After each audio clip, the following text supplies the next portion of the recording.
yeah, so like I'm just gonna call it an audible on this, and just I guess like what draws you into something, I guess like some sort of fantasy IP, like what, like for example, like what made you like Lord of the Rings? So like for example, like for me, I'm always about like immersion. So this is like with books, games, movies, whatever. Like I always like I have to be able to like picture myself in that world for me to actually enjoy it.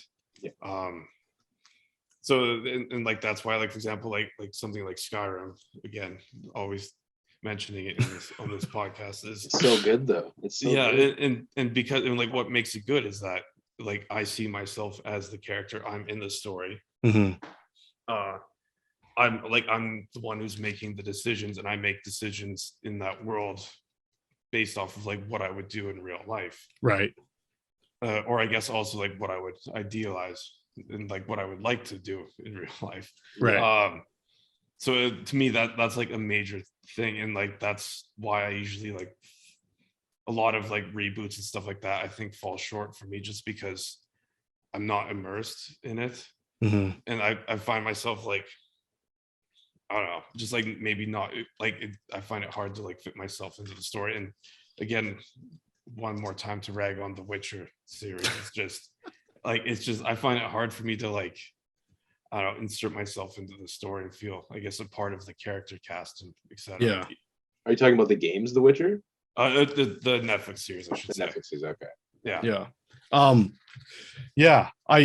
with you too, and I think like we've talked about this a little bit on the show, where like I was having the issue of like I can't really get into fantasy stories that are set in Earth and then have like, you know, there's always been magic in New York City. For me, like it's tougher.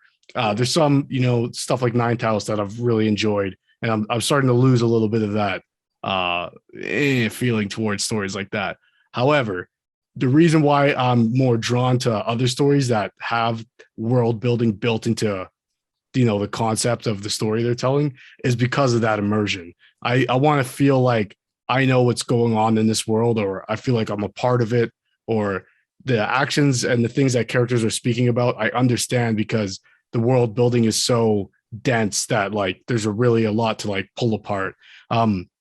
For me, I always talk about there's a specific moment in one of the behind the scenes Lord of the Rings things, and I think it's I can't remember who it's one of the writers or one of the consultants that translated Elvish, or somebody says this, but basically in those films you never get someone looking to camera and being like, this is pretty silly, isn't it, or some sort of fourth wall breaking, like, remember this is only a movie.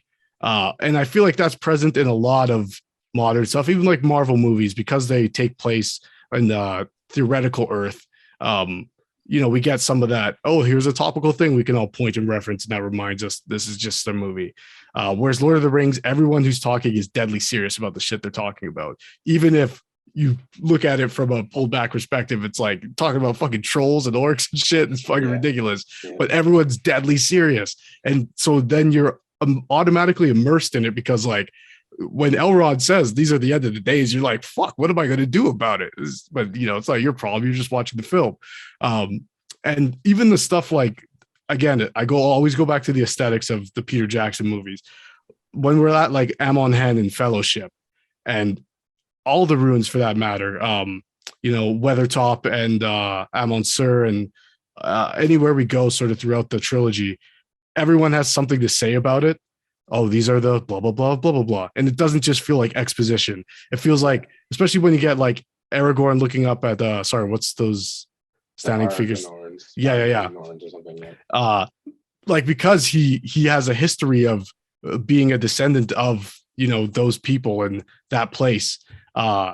You hear it sort of in his voice and in the delivery of those lines, like he's looking at those things and longing for a time long past.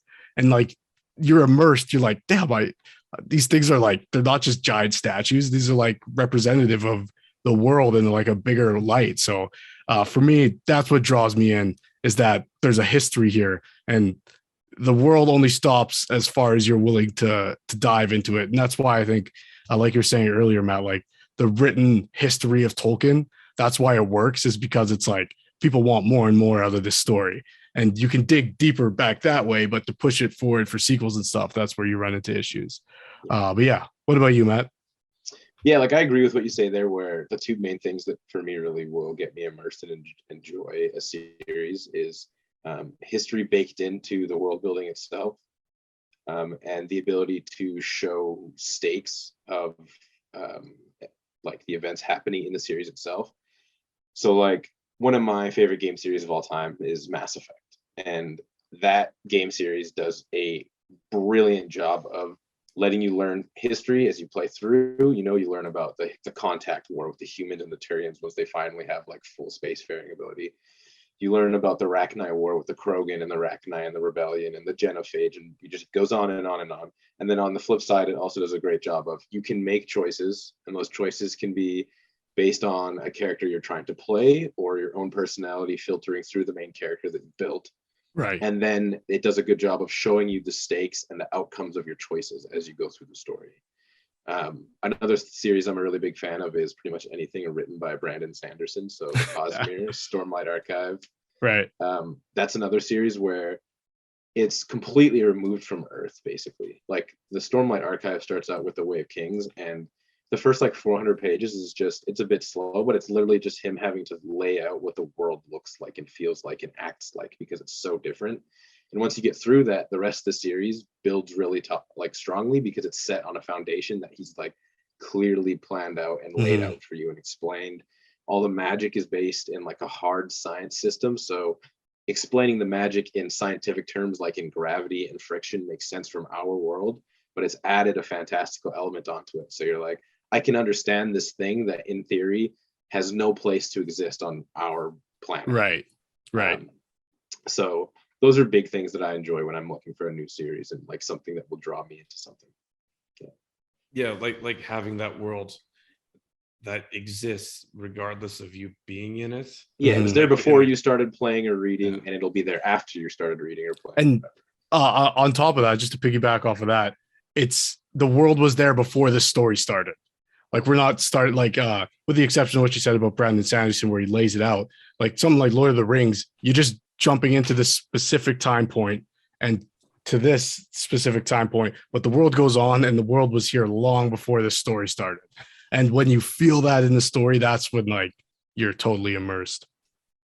Yeah. And like that's why I love The Witcher 3, but like I'm so leery about the Netflix version, kind of like, man, what the hell?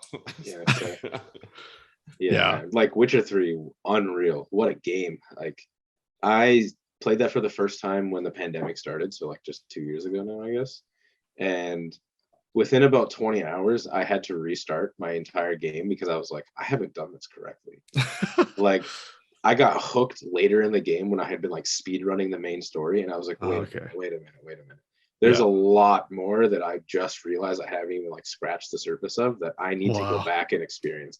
And then I pumped like 140 hours into the game because it was like incredible. Just, it was so immersive. It was so good. Will, you're on your what playthrough of the game? Actually, I just finished. I think it was the third. Oh, okay. On the third separate system, right? No, that's Skyrim. Yes, for real, Skyrim on like 5 different systems. I can't stop. Yeah, I can't stop. I'm the reason why there's no sequel, or Elder Scrolls 6 hasn't been released. Bethesda makes their money off of us. Yeah, you two suckers. It.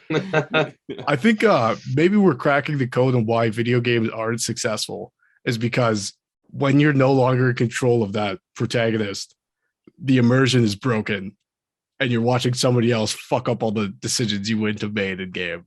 Yeah, that's fair. I guess that maybe not true when you talk about something like Mario Brothers, but I mean, they might ruin that movie in their own way. So yeah, totally. Yeah, but even something like Assassin's Creed, where it's like, just like the feeling of someone else not doing things how you would do it, or not telling the story at the speed of which you would like it to see. Like you're saying, Matt, like you started the game over so you could experience more out of it.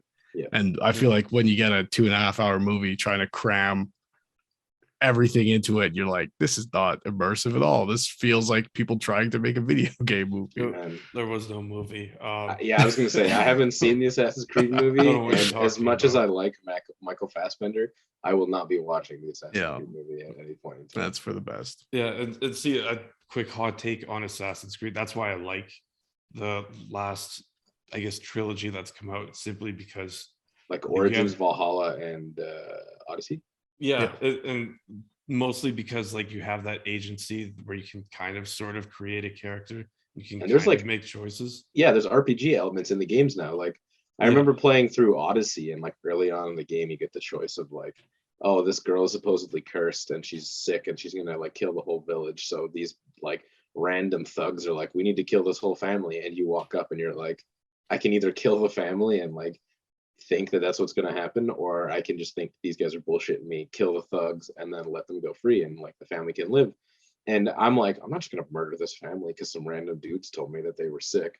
And then like 3 hours later in the campaign, they're like, oh yeah, that village was wiped out. Everyone died from the plague. And you're like, Oh. whoa, okay, damn, like holy shit. Yeah. Yeah. And see, like don't get me wrong, like the first 3 Assassin's Creed games are like, I love the stories to them, but I like the latest 3 the most, simply just because I can do whatever I want and maybe kill a family, or maybe just kill the home invaders or whatever. I mean, I think Syndicate underrated. I loved Assassin's Creed Syndicate. Getting to play through London with like the grappling hook and stuff was cool. But I think I'm like 70 hours into Valhalla, and I really enjoy the open world. Is maybe a little bit too big, but it does get pretty immersive. Like you can turn off the HUD and a bunch of the other elements in it, and you can just ride around and do stuff. I think that's something that Ghost of Tsushima did so well for me. Yeah. Was that you had a really minimal HUD.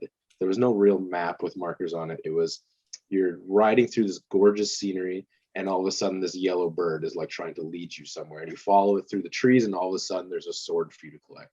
Or you're on top of a mountain, you look out through the horizon and you see a smoke rising up from a village off in the distance, and you're like, oh, I should go check out what that is.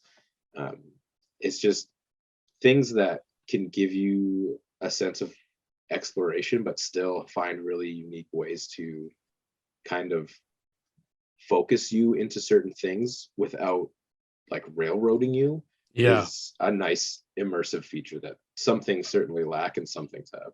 I think there's the total opposite of that is something like God of War 4, right? Where it is a railroad. When again the D&D terms, where something like the new Assassin's Creed game, very sandbox, do what you want type of thing.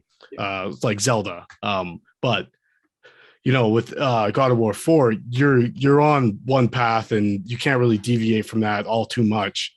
But because there's no cuts in that game, because everything is one fluid sort of scene, story being told, that's immersive as well. Like that for me was a game I never wanted to stop playing, because like I just kept wanting to get to the next thing, because it was so like immersive and I felt like I was part of that story. Where it's like, it's the complete opposite of like the RPG sort of do whatever you want feel. But I feel like when games are not enough of one or not enough of the other, that's what it feels like. You can choose what you want to do after you get to this point in the game, and it's like then it feels like a video game. Yeah, like that just really relies on a studio or a directing company or a writer like really dialing in and focusing and getting everyone on the same page with the kind of theme and feel they want. Because like the Halo games aren't known for their great open world, free for all gameplay. It's known for its fun story that builds through really climactic moments and has big set pieces that make you feel epic, and that's immersive in its own way. Where the open world games have the ability to just let you explore the world itself. So I think it's mainly the difference of a world design being your focus for open world and your narrative design for a single story. Well said. Yeah. I also just want to bring up Senua's Sacrifice, and that was too immersive for me. The voices in your head and the headphones, I couldn't fucking do it. Yeah, I haven't played that. It's creepy. Really great game though. I ended up beating it not too long ago. But that's one that was too immersive. Yeah, I find myself actually lately I've been enjoying like I guess like game genres where it's like kind of like that first person, almost like survival horror almost. Yeah. Like Resident Evil, like the new ones were a lot of fun. mostly terrifying to actually play. So I usually got someone else to do it. And I would just yell. I would just like yell at them what to do. It was a thing. But like there's like a few others like Call of Cthulhu, like based off the board game, which is based off the short story / universe. Like I was playing that and it's like absolutely terrifying because like you're just hiding around with like a lantern and there's like weird freakish fish monsters coming after you and stuff. I'm way too much of a baby for those kinds of games, man. I can't do like horror survival games. Man, even me playing Skyrim sometimes, you know, a little bit intoxicated, inebriated maybe, and you know, going into it like a Nord ruin, I'd be like, you know, you hear that and you're like, fuck. It's so scared. There's battle music and you don't know where it's coming from. exactly. Yeah. Oh man. Well, yeah, I think that'll do it. Matt, thanks for joining the show today. Yeah, no problem. Thanks for having me back on. Nice to meet you as well, Will. Yeah, nice meeting you, Matt. Yeah, as always, people can check these episodes out every Tuesday. Check out for our Vox Machina review